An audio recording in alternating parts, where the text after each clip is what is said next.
মাঝরাতে রহস্যময় কফিন নিয়ে বাড়িতে ঢুকলো কম্পাস। বাড়ির দরজায় দাঁড়িয়ে সেই দৃশ্য দেখে হতভম্ব হয়ে গেল বিহান। রাত গভীর, চারদিকে নীরবতা। এমন সময় কম্পাসকে দেখা যায় বাইরে থেকে একটি ভারী কফিন টেনে আনতে। তার পাশে দাঁড়িয়ে রয়েছে মেঘমালা ও রশ্মিকা। কম্পাসকে সাহায্য করছে ঘরের ভিতরে কফিনটা আনার জন্য। মেঘমালা থমকে গিয়ে জিজ্ঞেস করে, কফিন?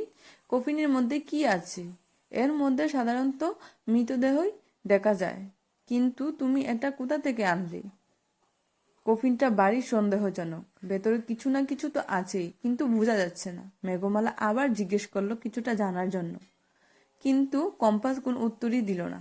তার মুখের অভিব্যক্ত থেকে বোঝা যায় এটা একটা বড় রহস্য, যা এখন কাউকে সে জানাতে চাচ্ছে না।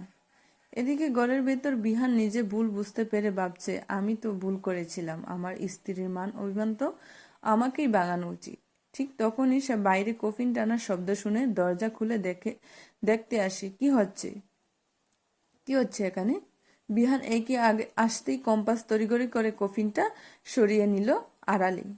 ভাবে সেট করলো যে বুঝাই যাচ্ছে না কফিন নিজেই নড়ছে। বিহান যখন আবার ভেতরে যায় তখন কফিনটা হঠাৎ নিজে দুলতে থাকে। চারপাশে অদ্ভুত একটা শব্দ, কম্পাস, কম্পাস, কম্পাস।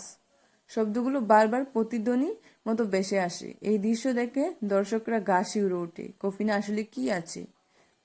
কেন এই কফিন এনেছে কম্পাস বাড়িতে? এটা কি কোনো নতুন ফাঁদ, নাকি অন্য কোনো কারণ আছে? ভয়ঙ্কর পরিকল্পনা। শেষ পর্যন্ত কম্পাস এর মধ্যরাতে রহস্যময় কার্যকলাপ সন্দেহ বাড়িয়ে তুলল আরো।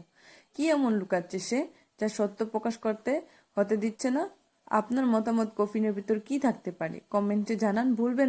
ভিডিওটি ভালো লাগলে অবশ্যই একটি লাইক দিন এবং আমার চ্যানেলটিকে সাবস্ক্রাইব করে পাশে থাকুন। ধন্যবাদ সবাইকে। দেখা হবে পরবর্তী পর্বে।